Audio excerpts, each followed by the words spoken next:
नमस्कार दोस्तों, मेरा नाम है सम्राट और आज की इस वीडियो में आपको बताने वाला हूं एसएससी द्वारा पूछे गए कुछ बेहतरीन क्वेश्चंस के बारे में। ठीक है, तो इसलिए वीडियो को लास्ट तक ज़रूर देखना। और अगर ये जो वीडियो है अच्छा लगे तो इस चैनल को सब्सक्राइब ज़रूर कर लेना, क्योंकि जो नेक्स्ट वीडियो आने वाले हैं वो भी अच्छे अच्छे क्वेश्चंस के बारे में ही आएंगे। ठीक है, और ये ऐसा नहीं है कि जो एसएससी में पूछा गया है वो किसी और एग्ज़ाम में नहीं पूछेगा। यहाँ पर देखिए, ये बोला भी गया है कि ये हर एक एग्ज़ाम के लिए है जहाँ पर जीएस और एक तरह से जीके पूछा जाता है। ठीक है, तो ये सारी चीज़ें आपको याद रखनी है और ये जो क्वेश्चन आने वाले हैं इनको पहले खुद से ज़रूर करना है, फिर इसके बाद में आपको इसका आंसर देखना है। पहले क्वेश्चन में बोला गया है कि जो हमारा इंडियन कॉन्स्टिट्यूशन है उसमें कौन सा आर्टिकल है जो एग्जीक्यूटिव ऑफ यूनियन के बारे में बात करता है। ठीक है, तो एक तरह से एग्जीक्यूटिव ऑफ यूनियन के बारे में कौन सा आर्टिकल है, जैसे कि यहाँ पर पहली स्टेटमेंट में बोला गया है कि आर्टिकल 40, आर्टिकल 53, आर्टिकल 43 या आर्टिकल 54। ठीक है, तो इनमें से चारों में से आंसर कौन सा है, तो इसका आंसर होगा आर्टिकल 54।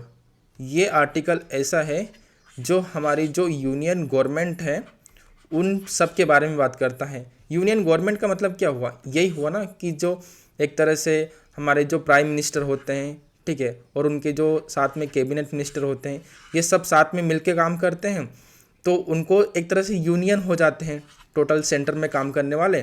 ठीक है, तो जो उनके बारे में बात करें एक तरह से वो है आर्टिकल 53। तो एक तरह से कभी मान लो कि आपके दिमाग में ऐसा कुछ आए कि आर्टिकल 53 कहाँ देखा था, तो आपके दिमाग में एक तरह से क्लिक हो जाना चाहिए कि जो हमारी यूनियन जो गवर्नमेंट है ना सेंटर में काम कर रही है, जैसे स्टेट में तो काम करती है वो सबको पता रहता है कि हर किसी स्टेट का जो एक तरह से बोल सकते हैं कि प्राइम मिनिस्टर में क्या रहता है, प्राइम मिनिस्टर की पोस्ट में क्या होता है कि प्राइम मिनिस्टर की जो पोस्ट रहती है वो तो सबको याद रहती है, क्योंकि वो पूरे एक तरह से सेंट्रल लेवल पे काम करते हैं। ठीक है, पर जो स्टेट लेवल पे होते हैं वो सीएम रहते हैं, तो सीएम की पोस्ट को पता है।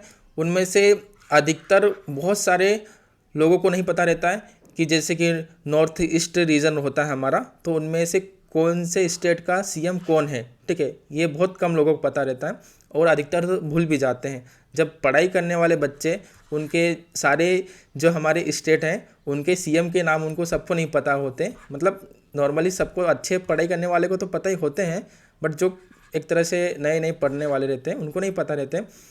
तो ये एक तरह से बोल सकते हैं कि जो प्राइम मिनिस्टर होते हैं ना उनका नाम तो सबको याद रहता है। ओके, तो ऐसे याद रखना, प्राइम मिनिस्टर से 5, ठीक है, तो 53।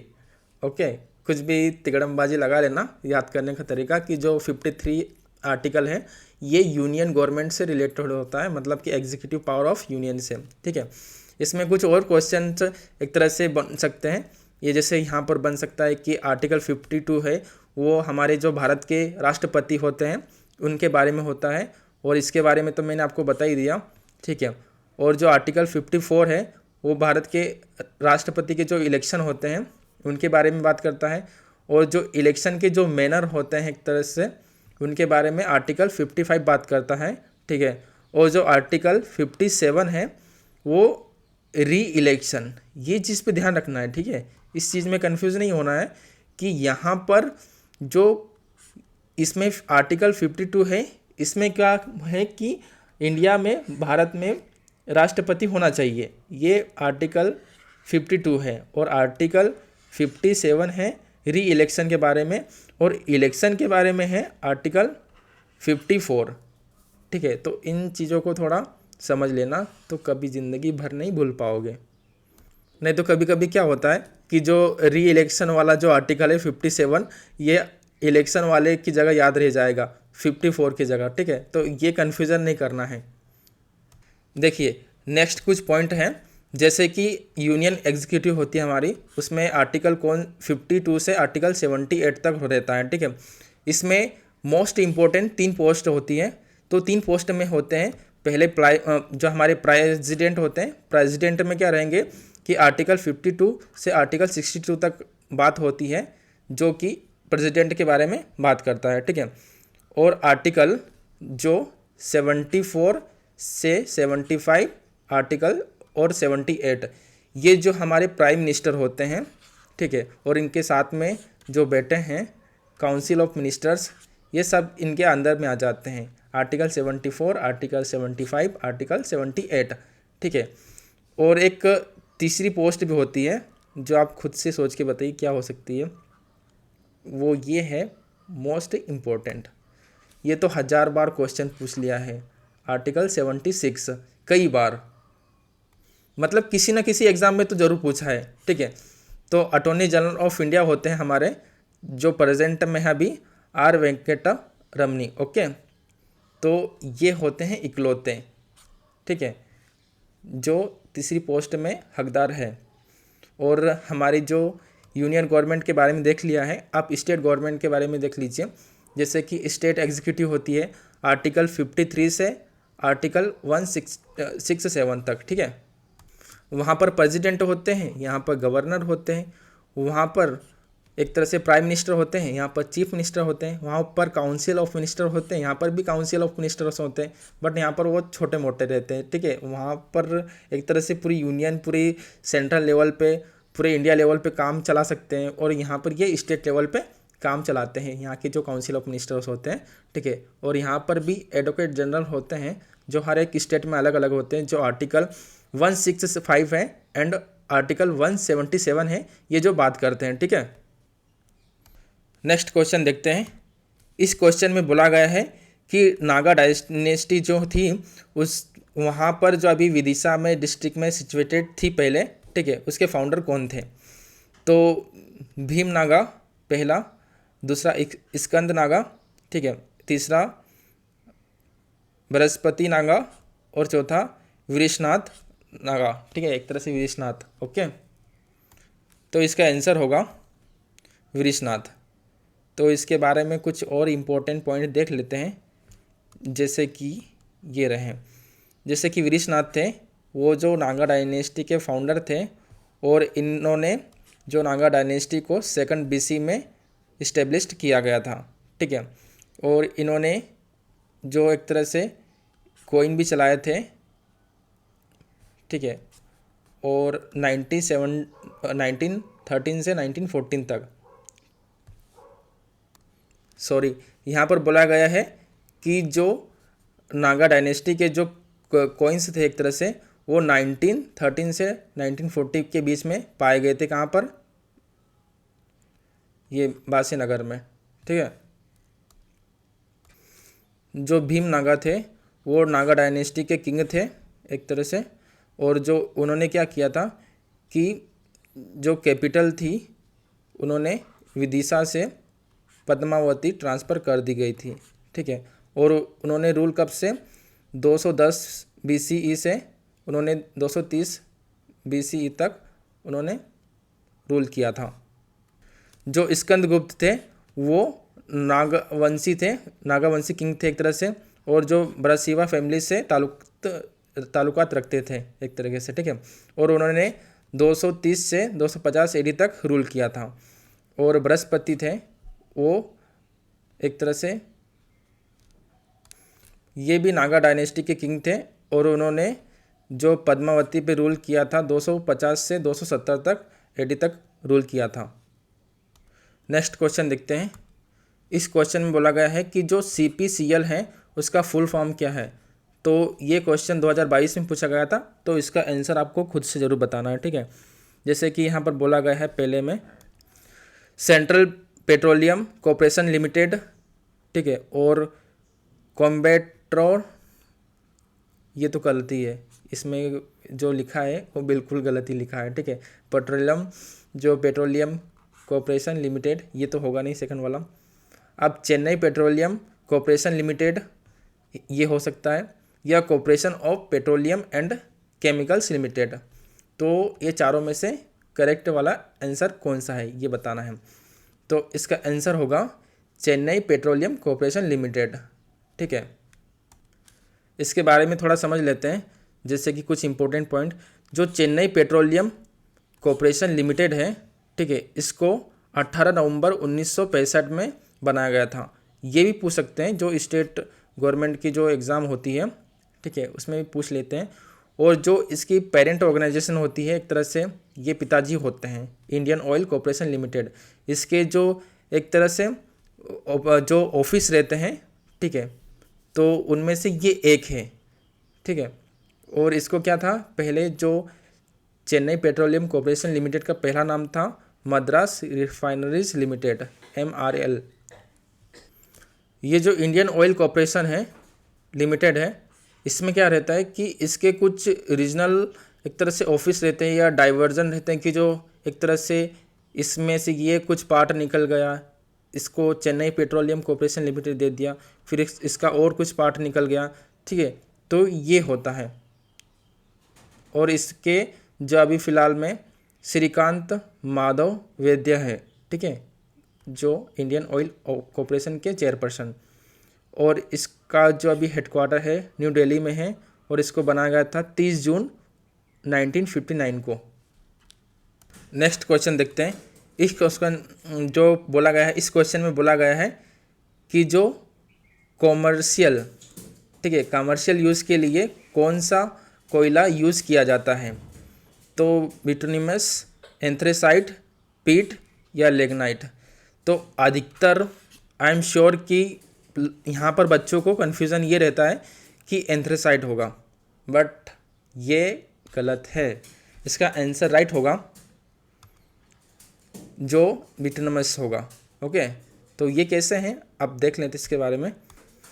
जैसे कि ये देखिए, यहाँ पर ये जो पीट होता है, एक तरह से ये कोयला नहीं होता, फिर भी इसको थोड़ा बहुत इसके अंदर क्वांटिटी होती है, लो हीट होती है, तो इसलिए इसको फिर भी कोयले की कैटेगरी में डाल देते हैं। और ये लिग्नाइट होता है जो कि थोड़ा ब्राउन कलर का होता है, और ये इसमें भी जो लो हीट होती है, ठीक है, और इसमें जलने की क्वांटिटी एक तरह से एनर्जी की तरह से होती है, ठीक है, हीट होती है, इसलिए इसको कोयला भी बोलते हैं लिग्नाइट में। और बिटुमिनस है, ये तो सॉफ्ट कोल होता है, जो कि एक तरह से कमर्शियल यूज़ के लिए यूज़ किया जाता है इसको, ठीक है, और इसमें हाई सल्फ़र होता है, कंटेंट होता है, ठीक है, हाई हीट होती है। और जो सबसे बेस्ट क्वालिटी का होता है हार्ड कोल, जो कि मिलना बहुत मुश्किल रहता है एक तरीके से, ये रहता है एंथ्रेसाइट। और इसकी डिमांड तो बहुत ज़्यादा रहती है, ठीक है, और ये लिमिटेड एरिया में पाया जाता है, ठीक है, और ये बहुत ज़्यादा डिज़ायरेबल होता है, एक तरह से इंसान को मिल जाए तो वो इंसान ले ले, ठीक है। ये एंथ्रेसाइट होता है जो हर एक देश चाहता है कि ये कोयला उनके देश में भी होना चाहिए। तो आंसर देख लिया था ना, ये बिटुमिनस होगा। ओके, आगे बढ़ते हैं। नेक्स्ट क्वेश्चन में बोला गया है कि जो मारियाना ट्रेंच है, ठीक है, वो कौन से ओशियन में लोकेटेड है। आर्टिक ओशियन पहला, दूसरा पैसिफिक ओशियन, तीसरा अटलांटिक ओशियन, चौथा साउथर्न ओशियन। ओके, तो इसका आंसर आप खुद से बताइए। इसका आंसर होगा पैसिफिक ओशियन। अब आपको मैं घुमा के लेके आता हूँ मारियाना ट्रेंच। ओके, चलो चलते हैं। देखिए, ये हो गई हमारी प्यारी पृथ्वी, ये हो गया हमारा प्यारा इंडिया, ठीक है। अब इसमें मारियाना ट्रेंच यहाँ पर है, इस एरिया में, ठीक है।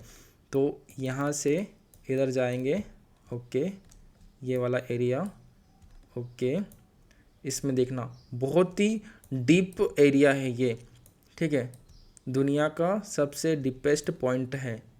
ओके, इस एरिया में अगर इंसान जाएगा तो लगभग ये मान के चलो, समुद्र में जाने की तो बात बिल्कुल नहीं करनी चाहिए। आपको पता है ना कि अभी जो दुनिया के अमीर लोग थे वो जो गए थे, ठीक है, आप कमेंट में बताना कौन से ओशियन में गए थे वो और कहाँ पर गए थे, ठीक है।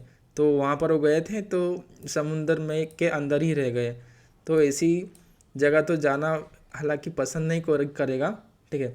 तो ये इस तरह से था पूरा लोकेशन। ओके, नेक्स्ट क्वेश्चन देखते हैं। इसमें बोला गया है कि इंडिया ने कौन से ईयर में, ठीक है, जो ओलंपिक गेम होते हैं उसमें गोल्ड मेडल नहीं जीता था, ठीक है, यहाँ पर नहीं बोला गया है। ओके, तो 1948, 1928, 1932, 1960। इसका आंसर खुद से ज़रूर बताना।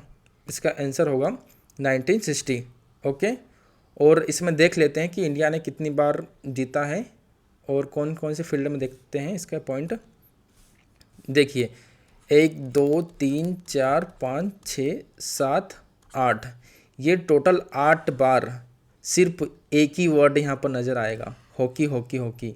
8 बार हॉकी में जीता है इंडिया ने गोल्ड मेडल। ठीक है, तो ये कितना प्राउड मोमेंट है हम सब के लिए। जैसे कि ये हो गया 1928 में, फिर 1932 में, 1936 में, 1948 में, 1952 में, 1956 में, 1964 में, 1980 में। ठीक है, ये था सब कुछ हॉकी वाला। 8 बार हॉकी में जीतने के बाद में तब इंडिया को लगा कि अब किसी और फील्ड में भी जाना चाहिए। तब जाके हमारे अभिनव बिंद्रा साहब जो थे वो आए और उन्होंने शूटिंग में, जो rifle shooting, air rifle shooting होती है, उन्होंने 2008 में इसमें गोल्ड मेडल जीत लिया। फिर जो नीरज चोपड़ा साहब थे उन्होंने तो सोचा कि आप देखते हैं कि ऐसा कुछ करें कि जो दुनिया में अलग ही हो। तो जो एक तरह से जेवलिन होता है थ्रो करने वाला, जो भाला फेंकने वाला था, उसमें उन्होंने जीत लिया 2020 में। कुल मिला के हमने 10 बार ये जीत लिया है। ठीक है, 10 गोल्ड मेडल हमारे पास में है फिलहाल में। ठीक है, दुनिया की कंपेयर में।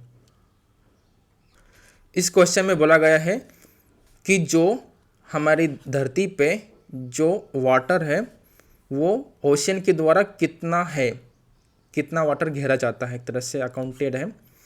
तो 96 होगा, 97 होगा, 94 होगा, 92 होगा। आंसर बताना है। तो इसका आंसर हैगा 97।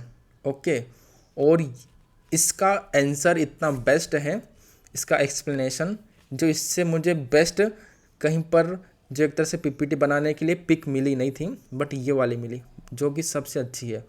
देखिए ये वाटर ऑन अर्थ, जो देखिए ओशियन का जो वाटर रहता है वो 97% है। ओके, और जो फ्रेश वाटर है वो 3% है, और ग्लेशियर से जो वाटर है वो 70% है।